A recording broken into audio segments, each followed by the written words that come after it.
Welcome to Raj news. నేను లక్ష్మి. బులెటిన్లో ముందుగా డీటెయిల్స్ చూద్దాం. ఉత్తర కొరియా నియంత కిమ్ జోంగ్ ఉన్ మళ్లీ అమెరికాపై కయ్యానికి కాలు దువ్వాడు. అపరిమిత సంఖ్యలో అణ్వాయుధాలు తయారు చేయాలంటూ అధికారులకు కిమ్ హుకుం జారీ చేశాడు. ఇప్పటికే అణ్వాయుధాలు ఖండాంతర క్షిపణులను కిమ్ భారీగా సిద్ధం చేసుకున్నాడు. ఇప్పుడు అపరిమిత సంఖ్యలో అణ్వాయుధాల తయారీకి సిద్ధమవడంతో అగ్రదేశాలు షాక్ కు గురవుతున్నాయి. అణ్వాయుధాలు తయారీ అంటే మామూలు విషయం కాదు. దీనికి భారీగా నిధులు అవసరం. అసలే పేద దేశమైన ఉత్తర కొరియా భారీగా ఆయుధాలను ఎలా తయారు చేయగలుగుతుంది? కిమ్ కు అంత పెద్ద ఎత్తున నిధులు ఎక్కడి నుంచి వస్తున్నాయి? కిమ్ కు ఆయుధ టెక్నాలజీని ఎవరిస్తున్నారు? Watch the story. కిమ్ ఆయుధాలు ఎవరి కోసం? కిమ్ ఆయుధాల తయారీకి నిధులెక్కడివి? కిమ్ హ్యాకర్ల టీం కొల్లగొట్టేది ఏమిటి? అమెరికా అధ్యక్ష ఎన్నికల్లో డొనాల్డ్ ట్రంప్ విజయం సాధించాడు. సాధారణంగా ఎన్నికల ఫలితాలు వచ్చినప్పుడు, కొత్త అధ్యక్షుడు ప్రమాణ స్వీకారం చేస్తున్నప్పుడు ఓ దేశ అధినేత మాత్రం అమెరికాకు వార్నింగ్స్ ఇస్తుంటాడు. లేదంటే హెచ్చరికలుగా అణుపరీక్షలు, మిస్సైల్ ప్రయోగాలు చేపడతారు. ఆ దేశ అధినేత మరెవరూ కాదు, ఆధునిక నియంత ఉత్తర కొరియా అధ్యక్షుడు కిమ్ జోంగ్ ఉన్. ఇటీవల కిమ్ నిత్యం వార్తలో నిలుస్తున్నాడు. మొన్న రష్యాకు తమ సేనలను తరలించాడు. ఇప్పటికే 15,000 మంది సైన్యం రష్యా తరపున ఉక్రెయిన్లో పోరాడుతున్నారు.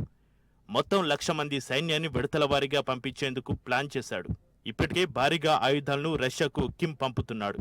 నిన్న కిల్లర్ డ్రోన్ల తయారీని వేగవంతం చేయాలని ఆదేశాలు జారీ చేశాడు కిమ్. తాజాగా కిమ్ మరో సంచలన నిర్ణయం తీసుకున్నాడు. అపరిమిత సంఖ్యలో అణ్వాయుధాలను తయారు చేయాలని మరోసారి తన అధికారులకు హుకుం జారీ చేశారు. అమెరికా అధ్యక్షుడిగా ట్రంప్ ఎన్నికైన నాటి నుంచి ఉత్తర కొరియా అధినేత మరింత దూకుడు పెంచారు. అణ్వాయుధాల తయారీకి పిలుపునిచ్చి అమెరికాపై మరోసారి కయ్యానికి కిమ్ కాల్దువ్వాడు. ఇటీవల ఉత్తర కొరియా ఉన్నతాధికారులతో కిమ్ నిర్వహించిన సమావేశంలో అమెరికాపై దుమ్మెత్తిపోశాడు.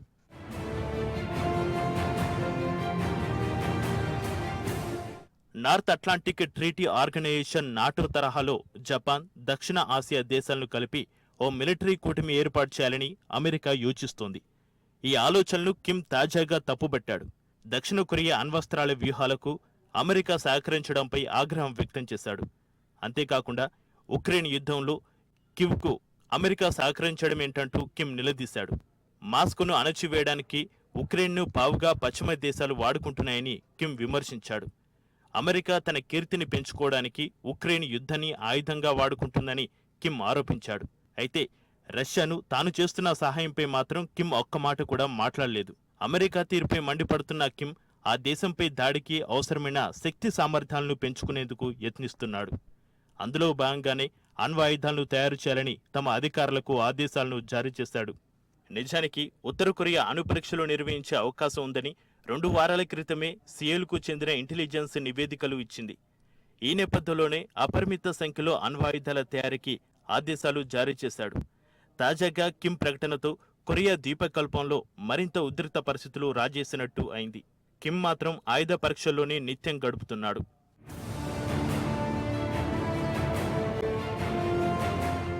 ప్రధానంగా అణ్వాయుధాలు, ఖండాంతర క్షిపణులను అత్యంత వేగంగా తయారు చేస్తూ అగ్రదేశాలను కిమ్ జోంగ్ ఉన్ హడలెత్తిస్తున్నారు.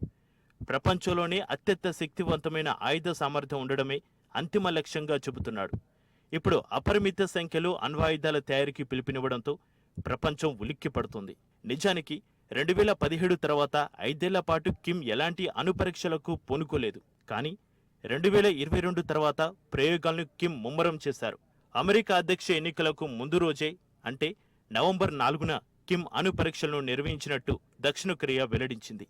అంతకుముందు వారం రోజుల క్రితం కూడా ఉత్తర కొరియా ఖండాంతర బాలిస్టిక్ క్షిపణిని ప్రయోగించింది. కిమ్ సమక్షంలోనే బాలిస్టిక్ క్షిపణి ప్రయోగాలతో దేశ భద్రత మరింత పటిష్టంగా మారుతుందని ఉత్తర కొరియా తెలిపింది. తాజాగా ఆయుధాల తయారీని వేగవంతం చేయడం చూస్తుంటే కిమ్ ప్రపంచానికి మరోసారి సవాల్ విసురుతున్నట్టుగా కనిపిస్తోంది. ఉత్తర కొరియా వద్ద ఉన్న ఖండాంతర బాలిస్టిక్ క్షిపణులు సగం భూగోళంలోని ఏ లక్ష్యాన్నైనా దాడి చేయగలవు. నిజానికి కిమ్ లక్ష్యం అమెరికాలోని ఏ ప్రాంతాన్నైనా దాడి చేయడమే. అందుకు అనుగుణంగానే హైపర్సోనిక్ మిస్సైళ్లను కూడా కిమ్ తయారు చేస్తున్నట్టుగా తెలుస్తోంది.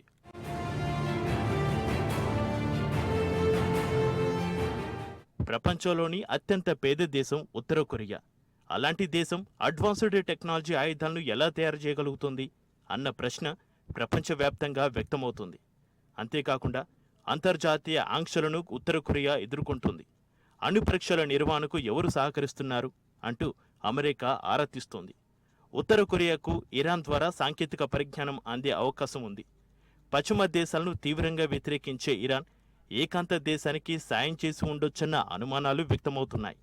గతంలోనూ కిమ్ దేశానికి ఇరాన్ సహాయం చేసిన చరిత్ర ఉంది. 2023 నవంబర్లోనూ ఇరాన్ తన F-2 హైపర్సోనిక్ క్షిపణిని ఆవిష్కరించింది. అదే సమయంలో ఉత్తర కొరియా తన హైపర్సోనిక్ మిస్సైల్ను ప్రదర్శించింది. ఇక చైనా, రష్యాలతో ఉత్తర కొరియా సరిహద్దులను పంచుకుంటుంది. ప్యాంగ్యాంగ్ రెండు దేశాలతో స్నేహాన్ని కొనసాగిస్తోంది. ఈ రెండు దేశాల్లో మాత్రమే ఉత్తర కొరియా ప్రజలు ఉంటారు. ఈ రెండు దేశాల నుంచే సాంకేతిక పరికరాలను అక్రమ మార్గంలో కిమ్ కొనుగోలు చేస్తున్నారు. అంతర్జాతీయ ఆంక్షలను ఉల్లంఘించి కిమ్కు సాంకేతిక పరిజ్ఞానాన్ని ఇస్తున్నాయన్న ఆరోపణలను బీజింగ్, మాస్కో ఖండిస్తున్నాయి. కానీ ప్రతిసారి ఆ రెండు దేశాలే సాయం చేసినట్టు నివేదికలు వస్తున్నాయి. అయితే మాస్కో, బీజింగ్ నుంచి కొనుగోలు చేసిన వస్తువులకు కిమ్ నిధులు ఎలా చెల్లిస్తాడు? ఎంత మిత్ర దేశాలైనా ఖర్చుతో కూడిన టెక్నాలజీని ఊరికే ఇవ్వవు కదా అంటే దానికి సమాధానం క్రిప్టో. చట్టవిరుద్ధమైన కార్యకలాపాలకు క్రిప్టో కరెన్సీలు ఒక వరంలా మారాయి. అందుకే క్రిప్టో కరెన్సీని ఉత్తర కొరియా క్షిపణి అవసరాలకు వాడుకుంటుంది. ప్యాంగ్యాంగ్ కోసం క్రిప్టో కరెన్సీని దొంగలించేందుకు ఓ హ్యాకర్ బృందం ఉంది. గత 6 ఏళ్లలో ఈ హ్యాకర్ల బృందం ఏకంగా 300 కోట్ల క్రిప్టో కరెన్సీని కొల్లగొట్టినట్టుగా నివేదికలు చెబుతున్నాయి. 2022లో నార్త్ కొరియా క్షిపణి పరీక్షలకు ఎంత ఖర్చు చేసిందో తెలుసా? కనీసం 40 కోట్ల నుంచి 65 కోట్ల డాలర్ల మేర క్షిపణి ప్రయోగాలకు వెచ్చించింది. అందుకు దొంగలించిన క్రిప్టో కరెన్సీనే కిమ్ జోంగ్ ఉన్ వాడుకున్నారు. అయితే కిమ్కు క్రిప్టో కరెన్సీనే ఆదాయ వనరుగా మారిందా? నిజానికి క్రిప్టో కరెన్సీ ప్రధాన ఆదాయ వనరు. ఇది కాదనలేని సత్యం. కానీ క్రిప్టో ఒక్కటే కిమ్ ఆదాయ వనరు అనుకుంటే పప్పులో కాలేసినట్టే. కిమ్కు భారీగా కాసులు కురిపించే వ్యాపార ఆయుధాలు, ఉత్తర కొరియాలో తయారైన ఆయుధాలను పెద్ద ఎత్తున ప్యాంగ్యాంగ్ విక్రయిస్తోంది. ఉత్తర కొరియా ఆర్థిక వ్యవస్థకు ఆయుధాల విక్రయమే జీవనాధారంగా మారింది.